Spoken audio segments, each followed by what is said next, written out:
وإياك نستعين.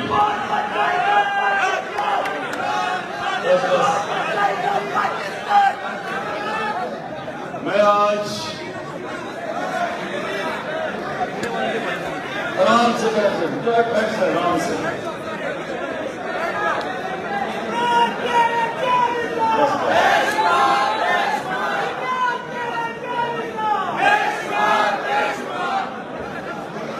میں تھوڑی خاموشی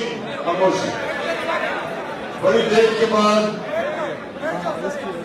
اپنے پختونخوا کے وکلا سے مجھے بات کرنے کا موقع ملا ہے، تو میں چاہتا ہوں ذرا تھوڑی سی آج خاموشی تاکہ میرا جو ملک ایک فیصلہ کن وقت پہ کھڑا ہے، ایک ڈیفائننگ مومنٹ ہے پاکستان کا. میں اس لیے چاہتا ہوں کہ آپ بڑے غور سے میری بات سنیں، کیونکہ آپ کا لیگل فٹرنیٹی کا، وکلا کا اور ہماری عدلیہ کا اس وقت اس ملک کو بچانے کے لیے بہت اہم رول ہے. اور اس لیے میں آج آپ کے پاس خاص طور پہ آیا، کیونکہ میں چاہتا ہوں کہ آپ نے سب کو، جو میں ابھی آپ کے سامنے باتیں کروں گا، آپ نے اس کو جہاد سمجھنا ہے، کیونکہ یہ جنگ ہے آپ کی، اس قوم کی حقیقی آزادی کی. ہم نے اس وقت صحیح معنی میں اس وقت کا مقابلہ نہ کیا جو ہمارے اوپر بیرونی سازش کے تحت جو ہمارے اوپر آ گیا ہے. تو میں آج آپ سب کو اور وکلا کو خاص طور پہ یہ کہنا چاہتا ہوں کہ ہماری آنے والی نسلیں ہمیں معاف نہیں کریں گی. اللہ ہمیں جج کرے گا کہ جس کو بھی جو اللہ دیتا ہے اسی کے اوپر آپ کا امتحان ہوگا. ایک غریب آدمی کا، ایک جو کہ صرف سارا دن کما کے اپنے بیوی بچوں کے پیٹ پالتا ہے، اس کا بڑا ہمارے مقابلے میں کم امتحان ہے. جتنا پیسے والا آدمی ہوتا ہے اس کا زیادہ امتحان ہے. اور اس ملک میں جج اور ہمارے وکلا کا، جدھر آج پاکستان کھڑا ہے، آپ کا بہت بڑا امتحان ہوگا. تو میں اس لیے آج آپ کے پاس آیا تھا کہ آپ کو آگاہ کروں. زیادہ تر آپ کو اندازہ ہے کہ کیا کدھر پاکستان کھڑا ہے، لیکن میں صرف آپ کو شروع ادھر سے کرتا ہوں کہ میں نے 18 سال کی عمر میں انگلینڈ گیا کرکٹ کھیلنے کے لیے. پھر میں نے پڑھائی کی، پھر یونیورسٹی کی، اور پھر میں وہاں پروفیشنل کرکٹ کھیلتا تھا. گرمیاں ادھر گزارتا تھا، سردیاں پاکستان. تو میں نے ان کا سسٹم بڑے قریب سے دیکھا. جو ان کی جمہوریت ہے اس کی بنیاد رکھی ہوئی ہے مورالٹی کے اوپر. وہ ایک پارلیمنٹ کے پاس کوئی طاقت نہیں ہوتی، کوئی فوج نہیں ہوتی، ان کے پاس اخلاقیات ہوتی ہیں. اور جب ایک ڈیموکریسی اپنی اخلاقیات کھو بیٹھتی ہے تو ہم نے اپنے ماضی میں دیکھا کہ جیسی فوج ٹیک اوور کرتی تھی، ایک جمہوری حکومت کو ہٹاتی تھی، تو لوگ مٹھائیاں بانٹتے تھے، لوگ سیلیبریٹ کرتے تھے. کیوں کرتے تھے؟ کیونکہ جو ڈیموکریٹس تھے انہوں نے اپنی جو اخلاقیات چاہیے جمہوریت کے لیے وہ کھو بیٹھتے تھے، پیسے بنانے شروع ہو جاتے تھے. ساری حکومتیں جو پاکستان میں گئی ہیں وہ کرپشن میں گئی ہیں. یہ پہلی دفعہ ہے کہ پاکستان کی ایک ڈیموکریٹک حکومت کو ہٹایا گیا ہے، کرپشن کے اوپر نہیں ہٹایا گیا. اس کی اکنامک پرفارمنس،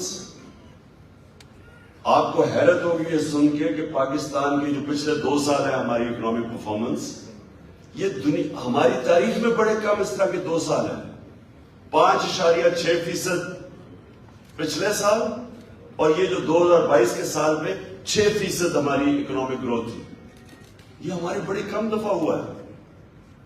ہم نے کسانوں کی جو مدد کی پچھلے 2 سال میں ریکارڈ ہماری فصلیں ہوئی ہیں، جو 4-5 فصلیں جو ہماری مین وہ ریکارڈ ہوئی ہیں. ہمارے ملک کے اندر ٹیکس کلیکشن یعنی جو ملک تو چلتا ہے جتنا آمدنی ہو اس کی ریکارڈ آمدنی ہوئی، ریکارڈ ٹیکس کلیکشن ہوئی. ہمارا جو بیرون ملک سے پیسہ ڈالرز آئے پاکستان کی تاریخ میں اتنے ڈالر نہیں آئے. اور اس کی اصل وجہ ہمیں جو اصل مسئلہ پڑا ہوا تھا، جو پچھلے لوگوں نے ڈالرز کے قرضے لیے ہوئے تھے ان کے اوپر سود دینا تھا باہر. اور وہ مشکل وقت ہم اس طرح برداشت کر گئے کہ بیرون ملک پاکستانیوں نے ریکارڈ ریمیٹنسز بھیجی. کبھی پاکستان کی تاریخ میں اتنا پیسہ نہیں آیا. اور ہماری ایکسپورٹس بھی ریکارڈ ہو گئی. کبھی پاکستان میں اتنی ایکسپورٹ نہیں. اصل میں ہمارا مسئلہ سب سے بڑا یہ ہے کہ ملک آگے اس لیے نہیں بڑھا، خوشحال اس لیے نہیں ہوا اور ملک ہمارے سے آگے نکل گئے کیونکہ ہم نے کبھی ایکسپورٹس کو توجہ نہیں دی.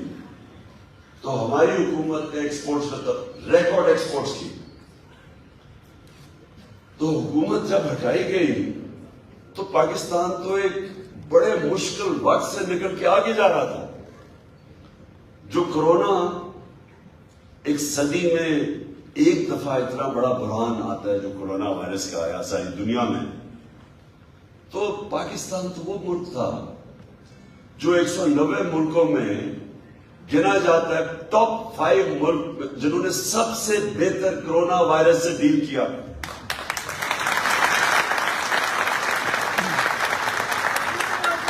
یہ ہم نہیں کہہ رہے، ایک منٹ ابھی ہم نہیں یہ کہہ رہے. جو اکانومسٹ میگزین تھی اس نے جو ایویلویشن کی اس میں اس نے پاکستان کو ٹاپ 5 ملکوں میں رکھا جنہوں نے اپنے لوگوں کو کرونا سے بھی بچایا، اپنی معیشت کو بھی بچا لیا اور پھر اپنے غریب لوگوں کو بچایا. اور سارے برِ صغیر میں کرونا کے بعد جس ملک میں سب سے زیادہ روزگار یعنی امپلائمنٹ تھی وہ پاکستان تھا. تو اس وقت جا کے سازش کے تحت حکومت کرائی گئی اور یہ پہلی دفعہ ہے پاکستان کی تاریخ میں کہ جب ایک حکومت کو ہٹایا گیا تو بجائے لوگوں نے مٹھائیاں بانٹنے کے کبھی پاکستان کی پبلک اس طرح نہیں نکلی سڑکوں کے اوپر، کبھی ایسے پبلک نہیں نکلی.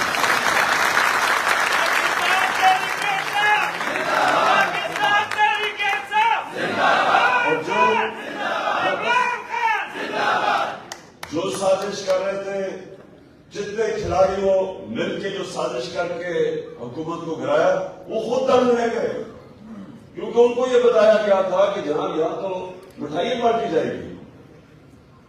پبلک نکلی، عوام سڑکوں پہ نکلی، خود نکلی.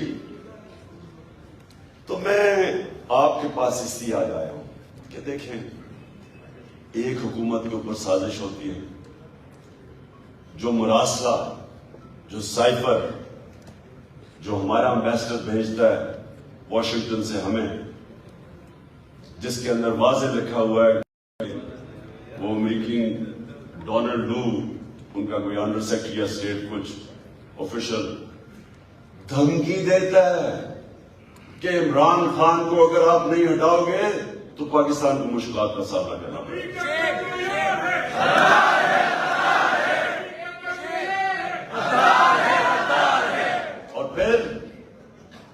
اور پھر کہتا ہے کہ اگر تم نے اس کو ہٹا دیا